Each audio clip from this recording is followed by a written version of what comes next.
اور تیسری ایک بات جو میں نے محسوس کی وہ اپنے پس منظر کی وجہ سے شاید میں نے محسوس کر لی، اور میرے ساتھ جو پس منظر کا اشتراک ہے جو شاید انہوں نے بھی محسوس کی ہوگی کہ فیصل بھائی کے شعر میں بہت سے اشعار ہیں تلمیح غیر محسوس طریقے سے موجود ہوتی ہے، یعنی اگر کوئی چاہے تو اس شعر کو تلمیح کے آئینے میں دیکھے تو اس کے معنی اور ہیں، اور اگر تلمیح کے بغیر دیکھیں تو بھی وہ شعر مکمل طور پر معنی دے رہا ہو۔ میں مثال چند ایک مثالیں ظاہر وہ سارے شعر ہم سب کو یاد ہیں، جیسے میں کھول بھی نہیں سکتا ہوں باتوں کو، ظاہر آپ سب جانتے ہیں کہ انگلیاں درد کرنے لگتی ہیں، کھینچ لیتا ہوں ہاتھ پانی سے، میری نظر میں ایک تلمیح کا شعر۔ دوسرا، درود پڑھتے ہوئے خاک کے سطور جو پھول شاخ سے ناراض لگا، ایسی تنہائی کے اس رات میری آنکھوں نے گفتگو خاک سے کرتے ہوئے دیکھا۔ اسی طرح اندھیرے پانی سے کچھ راز کہہ رہا ہوگا، کنویں میں جھانک رہا ہے نہ جانے کب سے کوئی۔ جہاں ہمارا شاعر اپنی تنہائی اور اپنی اداسی کا قصہ تو کہہ رہا ہے، مگر اس سے زیادہ وسیع ہو کر دیکھا جائے یا وسیع القدر ہو کر دیکھا جائے تو ان کئی اور ہستیوں کی کئی اور مواقع پر تنہائی کا بیان بھی ہمیں دکھائی دیتا ہے۔ تو یہ تین بنیادی چیزیں تھی 2 منٹ کا کہا گیا تھا، تو ابھی اتنا ہی، اور انشاءاللہ جب میں تفصیلاً دیکھوں گا اور فیس بک پر آپ سب کی خدمت میں پیش کروں گا۔ فیصل بھائی کو بہت مبارکباد اور مات نیازی ہوں خیال تحسین کہ انہوں نے وہ جو فیصل بھائی کا شعر ہے بلکہ 2 شعر ایک ہی لفظ سے ہیں، تو میں نے چاہا، یہ میں کہتا بھی رہتا ہوں تو میں نے چاہا نظر نہیں آؤں، میں اپنے پیچھے چھپا ہوا اور دوسرا کہ چھپا لیا تھا ساکو اپنے، میں پھینک دیتا تو اجتہاد تھا۔ سن رہے ہیں کہ فیصل بھائی نے اپنا مبارکہ رہنما کر دیا۔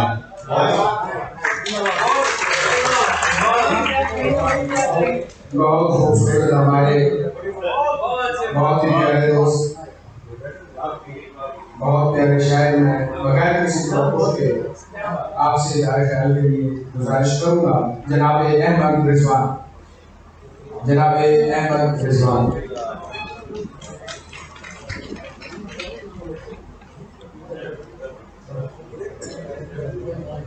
صاحبان کرام، مجھے اندازہ نہیں تھا کہ آج کی محفل میں مجھے کوئی بات بھی کرنی،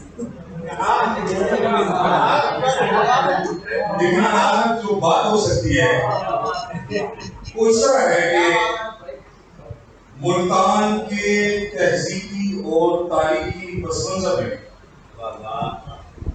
ہم جو شاعری کا آغاز کیا ہم نے، تو ہمارے ارد گرد کے لوگوں میں سب سے اہم نام جو تھے وہ فیصل ہاشمی اور ترک مہدوی کے۔ یہ ہمارے وہ دوست ہیں جو ابتدا سے ہمارے ساتھ ہیں، اور ہم نے جو ہم ملتان کی تاریخ اور تہذیب کے منصب میں بیٹھے ہوئے اپنے ارد گرد کے علاقوں میں اور مضافات میں جن شاعروں کو دیکھا جو ہمارے ساتھ ابتدا کر رہے تھے، ان میں فیصل ہاشمی سب سے اہم نام۔ یہ وہ شاعر ہے کہ جن کو ہم نے اپنی شاعری کے ابتدائی عہد میں دیکھا اور ایک منفرد انداز بناتے ہوئے دیکھا۔ شاعری سے ایسی محبت اور لگن کم ہی لوگوں کے حصے میں آتی ہے، اور فیصل ہاشمی ان میں سب سے اہم ترین نام ہے۔ ان کی شاعری وہ شاعری ہے جو کسی خطے کی تہذیب کی پرتوں سے نکل کر سامنے آتی ہے۔ یہ وہ شاعر ہیں جو اساطیر کو اپنے موجودہ عہد کی گہرائی تک لے آتے ہیں۔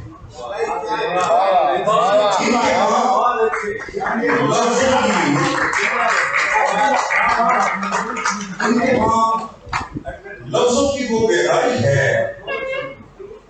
اور وہ رچاؤ ہے ان کی غزل میں جو بہت کم شاعروں کے حصے میں آتا ہے۔ کارگاہ ان کا پہلا شعری مجموعہ ہے اور اس خوبصورت شعری مجموعہ پر میں یہ مبارکباد کی جو میں نہیں پایا ہوں وہ آپ کو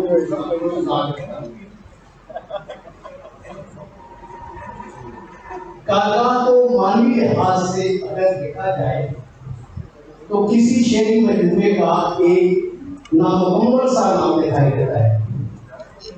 اسے ادھر چھوڑ دینے کا مقصد شاید یہ ہو کہ اسے ہر قاری اپنی مرضی کے مطابق استعمال کرتے ہوئے اس کی ظاہریت سے نہ صرف محنیت تک پہنچ پائے بلکہ یاس کی وسعت کا ادراک ہونے پر ایک عجیب سی حیرانی میں ڈوب جائے۔ اسی لفظ کو اگر کارگاہ حجاب، کارگاہ عالم، کارگاہ کنفام، کارگاہ وقت، کارگاہ لفظ یا اسی طرح کے کسی اضافی لفظ کی اضافت کے اضافے سے نئی ترکیب بنا لی جائے تو ٹیکسیمی بھی ہو تو اس کے معنی میں پھیلاؤ آ جانا لازمی ہے۔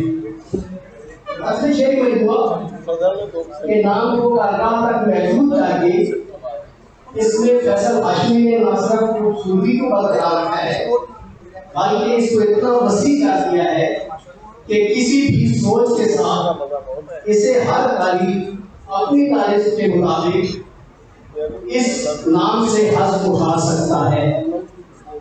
اس مزید ریس ہمیں ساختیات کی گھڑیوں میں جانے گی، سو میں اپنے طور پر اسے کارگاہ حیات پر منتقل کرتے ہوئے اس کی وسعت کو فیصل ہاشمی کی زیست کی متعدد جہات میں سے کسی ایک کو دیکھنے کی کوشش کروں گا اور اس سے زیادہ اتنے مختصر وقت میں ہو بھی نہیں سکتا، کیونکہ زندگی کی پرتیں کھولتے جائیں تو اس کے انت تک پہنچنے سے پہلے زندگی کا اختتام ہو جاتا ہے۔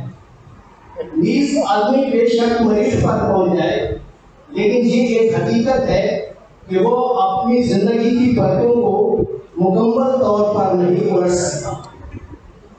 کائنات کے مطالعہ سے اس میں جہاں مجھے رومانیت، استعاریت، جمالیات، جنسیت کے اشارے، امکانات، ترمیمات، تاریخیت اور دیگر ترکیبی اور تحریک و موضوعات سے ڈانڈے ملتے دکھائی دیتے ہیں، وہاں جس فلسفہ کو میں نے دیگر موضوعات پر غالب دیکھا وہ تصوریت کا ہے، جو قاری کی سوچ کو برائے طبیعیات کی تھیوریز کی طرف لے کر جاتا ہے۔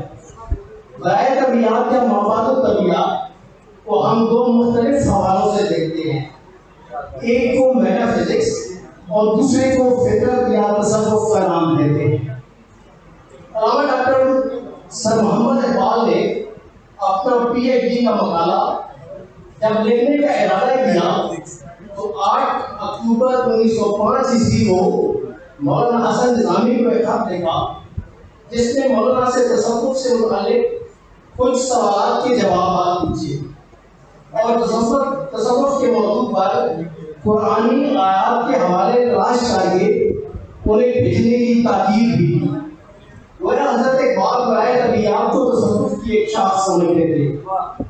فیصل ہاشمی کی شعری مجموعہ کارگاہ کا مطالعہ کرتے ہوئے کانٹ اور اس کے حامی نیز ابن عربی اور اس کے مقلد میرے ذہن میں کہیں نہ کہیں اور کسی نہ کسی صورت موجود رہے، لیکن میں نے کانٹ کو اس کے نزدیک نہیں آنے دیا کہ مجھے ہاشمی صاحب کی حقیقت اور عقیدے کا احساس ہے، اور یہ احساس مجھے آج نہیں پیدا ہوا بلکہ آج سے 26 سال پہلے جب مسعود ہاشمی صاحب سے میری ملاقاتیں مسلسل رہی تو یہ احساس ان ملاقاتوں میں اجاگر ہوا.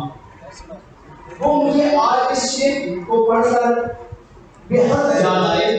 درود پڑھتے ہوئے خاک کے سپرد کیا جو پھول شوق سے ناراض لگ رہا تھا مجھے.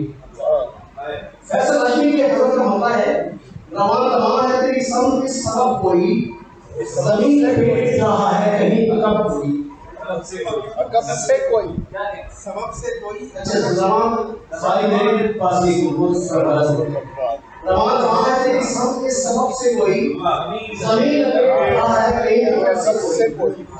زمین کے لپیٹے جانے کا ایک مقرر معمول ہے جس کے بارے میں قرآن مجید میں ارشاد ربانی بھی ہے، لیکن اس شعر کو پڑھنا تو شاعرانہ پڑھ ہی کہا جا سکتا ہے. اور ایک عام آدمی جس کا شاعری سے کوئی گہرا رابطہ نہیں وہ تو یہی کہے گا کہ قرآن کریم کی سورۃ الشعراء میں اللہ تعالیٰ نے شاعری کی جن خامیوں کا ذکر کیا ہے وہ ایسے ہی اشعار کے حوالے سے ہے. مجھے میرے مرید کا ایک واقعہ یاد آ رہا ہے. اس میں لکھا ہوا تھا کہ پیر غلام حیدر شاہ گیلانی اپنے مریدوں کے ساتھ کئی سفر پر جا رہے تھے اور پیدل. ایک پیغام ایسا آیا کہ وہ پاؤں آگے بڑھاتے تھے اور پھر پیچھے ہٹا دیتے تھے. جب 2-3 دفعہ ایسا ہوا تو ان سے مریدوں نے پوچھا کہ حضرت کیا وجہ ہے آپ آگے کیوں نہیں بڑھ رہے؟ تو انہوں نے کہا کہ زمین کو لپیٹ دیا گیا ہے، زمین ختم ہو چکی ہے اور میں آگے جب پاؤں بڑھاتا ہوں تو میرا پاؤں زمین پر نہیں بلکہ زمین سے آگے نہیں کہیں آگے بڑھتا ہے، اس لیے میں پاؤں پیچھے کر لیتا ہوں. بہرحال یہ واقعہ مجھے یاد آ گیا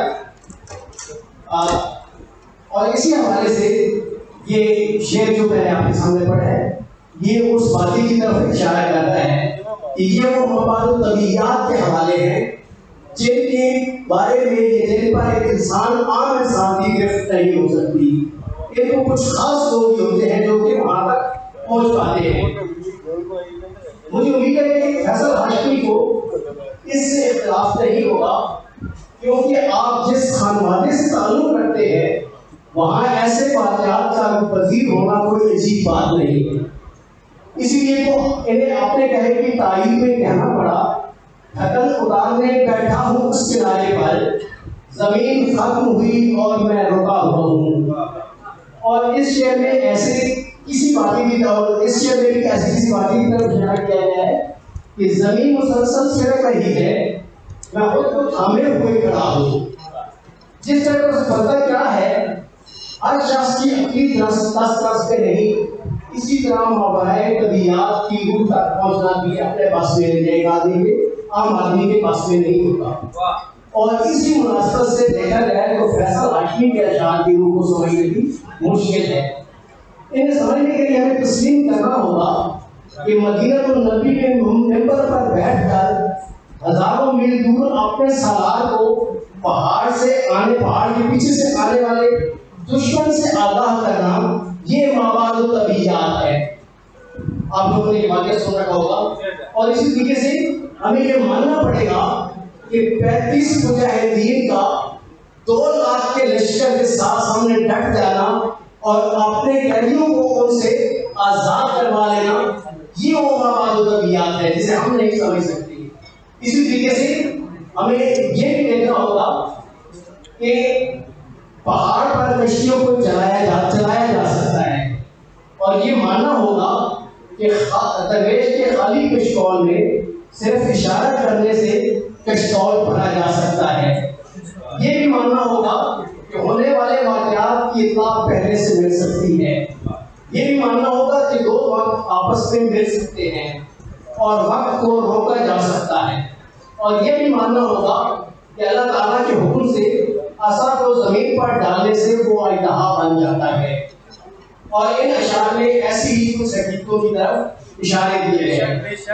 اٹھ کے درویش میرے پاس چلا آیا تھا رکھ دیا کاسہ خالی میں اشارہ میں نے.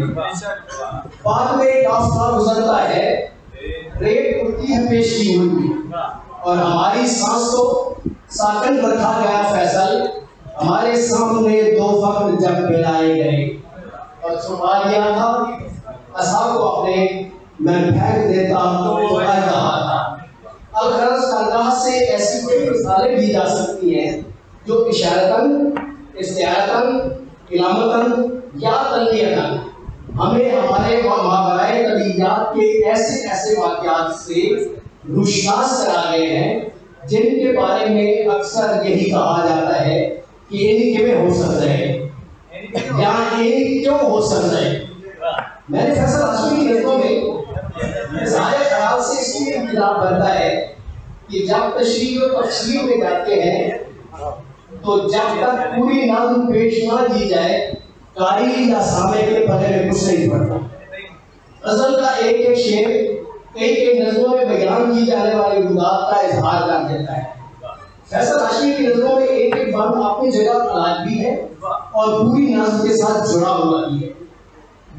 ان نظموں میں ہمیں فوق نغمتیت اور کلاسیکیت کا ایک بھرپور احساس ہوتا ہے اور آپ جانتے ہیں کہ فوق شاعری میں کتنی گہرائی ہوتی ہے۔ آخر میں فیصل ہاشمی کے ان خوبصورت اشعار کے ساتھ جانا چاہوں گا۔ یہ اشعار بھی رواں سلسلے کی کڑیاں ہیں جنہیں اگر جوڑ دیا جائے تو زنجیر لمبی ہو جائے گی، لیکن وقت کی یہ مقررات اسے برداشت نہیں کر پائے گی۔ بس اتنا یاد ہے پھر نیل میں کرو والا کوئی پرندہ مجھے راستہ دکھانے لگا، اور مجھ کو گلپوش نے جب پہلے پہل دیکھا تھا اور سے اور بھولی جاتی تھی پوشاک میری، اور میں چشم فرصت حیرانگی سے دیکھتا ہوں گلاب ہاتھ میں قندیل ہوتا رہتا ہے، آئینے جیسا چمکتا ہے سنہرا پانی، اسم پڑھتے ہوئے دریا میں اتر جاتا ہوں۔ میں اس خوبصورت کامیابی پر کارگاہ کی شان پر جناب فیصل ہاشمی اور ہمارے ناظرین دونوں کو مبارک پیش کرتا ہوں۔ اللہ تعالیٰ انہیں خوش رکھے۔ بہت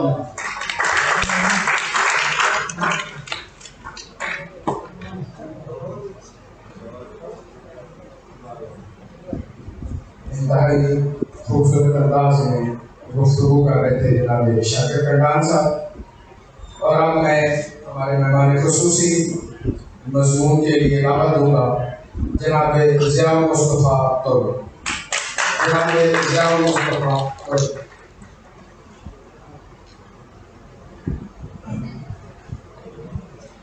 بسم اللہ الرحمن الرحیم۔ فیصل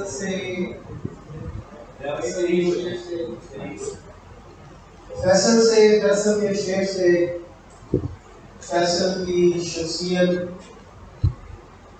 اس کی رفاقت، اس سب کچھ کا اظہار جو ہے وہ میں نے اس مضمون میں کیا ہے، جو کیوں آپ کی کتاب کو پڑھنے کے ساتھ میں آپ کے سامنے اس میں سے کچھ چیزیں باتیں بس ابھی آپ کی طرف سے اردو کی جدید شعری روایت کلاسیک کے اسلوب میں تازہ فکری کے پیغام سے عبارت ہے، اور اس میں غزل کا خاصا اہم کردار ہے۔ 80 کی دہائی میں غزل کے نئے امکانات ابتدا میں انفرادی طور پر نظر آنے شروع ہوئے تھے۔ غزل گوؤں کے اس گروہ میں سرحد حسین، افضال احمد سید، اظہار الحق، شبیر شاہد، غلام حسین ساجد، محمد خالد، سلیم کوثر، جمال احسانی اور ثابت ظفر کے نام بنیادی اہمیت کے حامل ہیں۔ ان شعراء کا اختصاص روایت کے ساتھ انسلاک کے علاوہ ان کے ہاں موجود تلاسمہ کاری کی اور اس سلیقے کے ساتھ کہ شعر میں کوئی بھی لفظ بلا جواز نہ ہو۔ اس غزل پر درسی نقادوں کی طرف سے عموم سامنے آنے والی آراء کے موجب ہندی لہجے یا فارسیت کا ٹیگ ہی نہیں لگایا جا سکتا، کیونکہ اس طرح کی اس غزل پر کوئی چھاپ موجود نہیں ہے۔ غزل کی یہ شعر روایت ایک ہماگیری سے عبارت ہے، جس کے عناصر ترکیبی میں جہاں داخلیت کا اظہار ہے وہیں بے و پیش موجود جہان کی عکاسی بھی ہے۔ جہاں اس میں داستانی عنصر دکھائی دیتا ہے وہیں حقیقت پسندی بھی نظر آتی ہے۔ اس کا اسلوب اور پیرائے اظہار کا خاصا ندرت و تازہ کاری کی مسلسل جستجو ہے۔ فیصل ہاشمی اسی شعری قبیلے سے تعلق رکھتا ہے اور کارگاہ اسی شعری روایت کا، جدید شعری روایت کا اگلا پڑاؤ ہے۔ میرے اور فیصل ہاشمی کے عرصہ رفاقت کو کم بیش 20 برس ہونے ہیں۔ میرا اور فیصل ہاشمی کا تعلق ایک ہی خطے ایک ہی مٹی سے ہے، بنابراین کہ میں ملتان کی مردوں سے دھرتی سے ہوں اور اس کی سکونت کبھی والا میں ہے جو ملتان اور خانیوال کے اتصال پر واقع ہے۔ لیکن نہ جانے کیوں ہم دونوں ہم سن اور ہم مزاج ہونے کے باوجود برسوں مل نہیں پائے۔ ہماری پہلی ملاقات سن 2000 میں دسمبر کے مہینے میں شہر اقبال سیالکوٹ میں ہوئی۔ ہمیں ملتان سے آئے ہوئے وہاں شفٹ میں کوئی 14 سال تھا اور وہاں کے اپنی حلقے میں جن میں اسد سورائی صاحب جن کا تقریر کردہ نعرہ تھا پاکستان کا مطلب کیا لا الہ الا اللہ، شاہد ذکی، سید ادیب، کیسر فدا، رحمان بن مراد، حبیب ممتاز جیسے بہت سے شعراء۔ سیالکوٹ پریس کلب میں مشاعرہ تھا، لیکن کچھ غیر ادبی دوستوں کی ناگہاں مہربانی کے باعث مشاعرہ یاد و تازہ ہو گیا۔ لہٰذا مرے کالج کے سامنے موجود چرچ میں مشاعرے کا اعلان کیا گیا۔ لیکن اثناء کہ میں بھی آغاز تقریب میں ابھی وہی پہنچا ہوا تھا، کچھ وقت باقی تھا، میں ہال سے باہر کھڑا ہوا سگریٹ پھونک رہا تھا کہ میں نے سامنے کچھ قدم کے فاصلے پہ موصوف کو بھی بڑے خوشبو و خدو کے ساتھ کسی کو موصوف پایا۔ میں نے پوچھا آپ شعر کہتے ہیں؟ میں نے پوچھا کہ کیا آپ شعر کہتے ہیں، کچھ پڑھیں گے مشاعرے میں؟ جواب ملا نہیں، میں صرف سننے ہیں۔ اس نے یہی سوال مجھ سے بھی کیا اور میں نے یہی اسی کا جواب دوہرا دیا کہ تقریر کی صدارت اسد سورائی صاحب ہمارے تھے، جبکہ شریک بازو شعراء میں میرے اور فیصل ہاشمی کے علاوہ ارشد حبیب، شاہد ذکی، عبد الشریف سائن، رفیق لودھی، سید ادیب، حفیظ عامر، فرانسس صاحب جیسے لوگ موجود تھے جو نام مجھے سے خیال ہے۔ مشاعرے کا آغاز ہوا اور احمد رضوان احمد بھائی مشاعرے کا آغاز ہوا، کچھ لوگوں کے بعد اس کا نام بھی پکارا گیا، فیصل ہاشمی اسٹیج پہ آیا تو اس کی نظر مجھ پہ پڑی اور ہم دونوں مسکرا گئے۔ اس نے اس وقت جو غزلیں پڑھی تھیں ان سے دو شعر میں آپ کو، یہ تاج و تخت امانت ہے جس کی لے جائے، یہ تاج و تخت امانت ہے جس کی لے جائے، میرے قبیلے کو سزا ڈالے۔ چراغ لے کے کوئی راستے میں بیٹھا تھا، مجھے سفر میں جہاں رات ہونے والی۔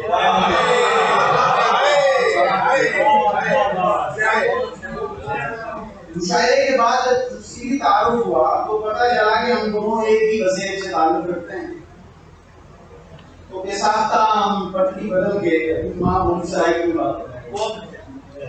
اس کے بعد ہماری ملاقاتیں باقاعدگی سے کبھی انڈیا ریسٹورینٹ میں، کبھی پیرس روڈ پہ واقع چائے کے ڈھابے پہ ہم بیٹھے ہوتے ہیں اور بیٹھے رہتے۔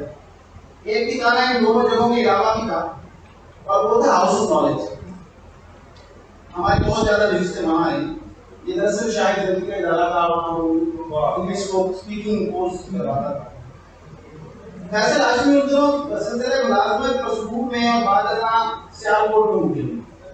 اقوام متحدہ کے ادارے یونیسیف کے پروجیکٹ یوپی میں سینئر رابطہ کار کے طور پر موبلائزر کے طور پہ کام کرتا۔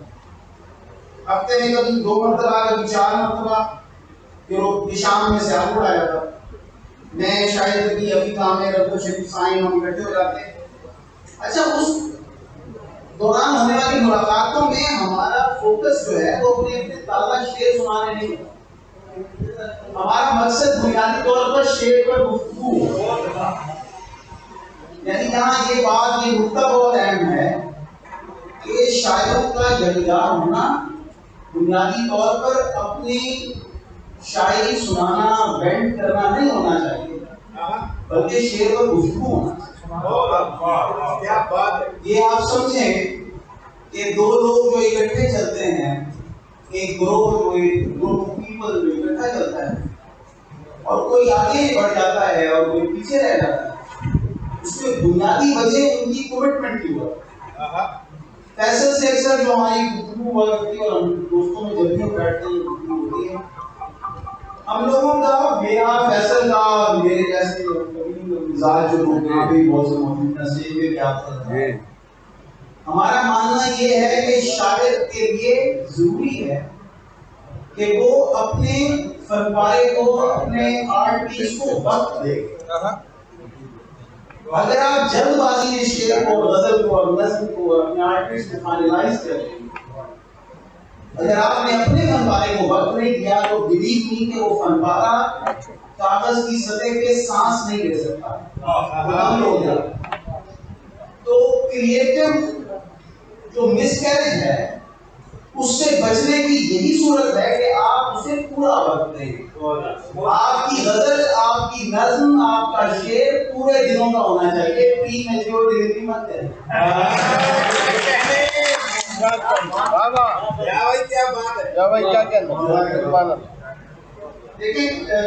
لیکن میں یہ سمجھتا ہوں کہ یہاں فیصل ہاشمی کے حوالے سے اس کی شاعری میں امیجز، اس کے یہاں جو ایک گزریاں کیفیت ہے، جیسے کہ بہت مناسب طور پر اس پر بہت عمدہ گفتگو کی ہمارے دوست چھوٹے بھائی ہمار نے، جیسے کہ یہاں دانگوسی میں گفتگو کی ہے، ایمان میں تہذیب کی برسے کی بات کی جو ہمارا ملتان کا ہے اور اس کے ساتھ لنک تھے، اور جیسے فضل گیلانی نے گفتگو کی اور تعالیٰ کاری کے حوالے سے اور تازگی کے حوالے سے احساس ہوتا ہے.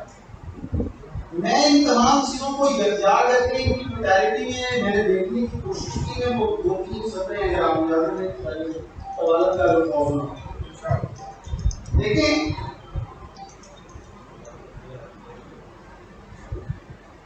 فیصل جو ہے وہ اپنی ملازمت کے سلسلے میں بھی اور ویسے جیسے بہت سے علاقوں میں. اب میری اس حوالے سے فائنڈنگ یہ ہے، میں نے یہ آئیڈینٹیفائی کیا ہے کہ یہ آپ دیکھیں کہ این سی ایچ ٹی میں ملازمت ہوئی تو اس کے سامنے اس وقت دو آپشن تھی. ایک تو یہ کہ وہ سندھ کو آدم سفر جہاں ٹھٹا مشرف فیروز میں لگا سالی تھی، یا کہ بلوچستان کا ہوتا ہے. اس وقت اس میں ہم لوگوں کا جو یکساں ایک رومانس ہے صدر حسین کے ساتھ، وہ ہمیں اس طرف کشش ہونا لازمی تھا. اس کی بھی کوشش یہ تھی، خواہش یہ تھی ادھر ہو جائے، لیکن اس کو پوسٹ کر دیا گیا، یعنی مسلم باغ قلعہ سیف اللہ میں، کوئٹہ کے نواب میں. اچھا وہاں یہ 1.5-2 برس رہا. اس کے بعد اس دوران بھی یعنی اس سے پہلے قبل اس تو وہ کسی اور سے لے گئے ہیں. یہ ذہن میں رکھنا چاہیے کہ انسان کے اندر ہونے والی تبدیلیاں، وہ فکری ہوں، وہ جسمانی ہوں، وہ نفسیاتی ہوں، وہ تمام کی تمام تبدیلیاں باہر طور ایسی شے ہیں جن سے کسی طور پہ انکار نہیں کیا جا سکتا.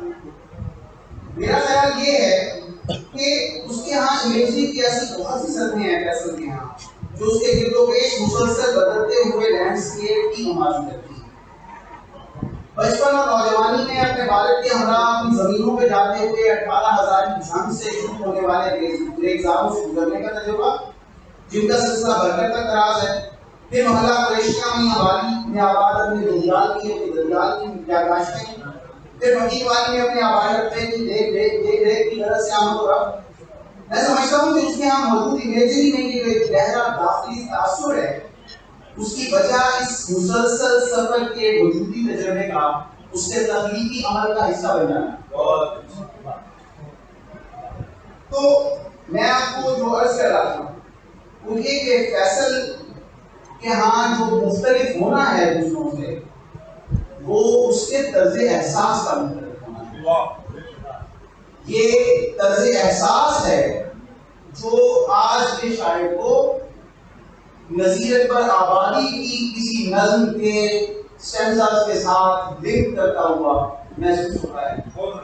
آج بھی اگر ہم قدیم زمانے کے کسی شاعر کو پڑھیں، اردو کا ہو، فارسی کا ہو، انگریزی کا ہو، اور جو ہمیں اپیل کرتا ہے تو صرف ایک کیا شے ہے کہ آج سے 200-250 سال پہلے یا 1000-2000 سال پہلے کا آدمی اس کا طرز احساس ہمارے طرز احساس کے ساتھ میچ کر رہا ہوتا ہے.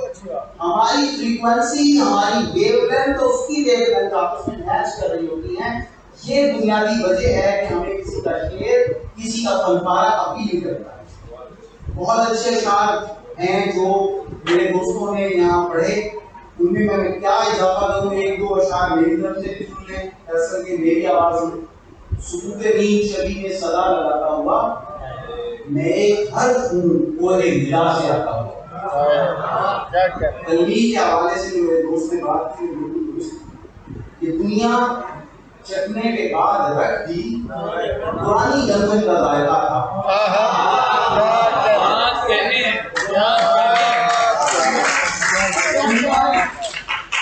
یہ دنیا چکھنے کے بعد رکھ دی پرانی گندم کا ذائقہ تھا. مثال آب رواں موج میں بدن ہے تیرا. احمد رضوان عدنان محسن، یہ میرے فیورٹ اشعار میں سے ہے. مثال آب رواں موج میں بدن ہے تیرا، بدن پہ نقش بناتی ہوئی ہوا ہے. وہ تیل جیسا کوئی جسم تھا چمکتا ہوا، نظر رکی تھی میری جس پہ آسمان کے بعد. اور ایک رنج کھا رہا ہے مسلسل دماغ کو،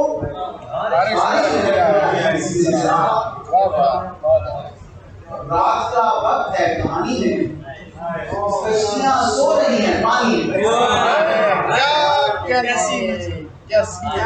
اور یہ شعر دیکھیں میں عذاب خانہ گمنام تھا جس میں محسن وقت بے وقت بہت کیا جاتا تھا.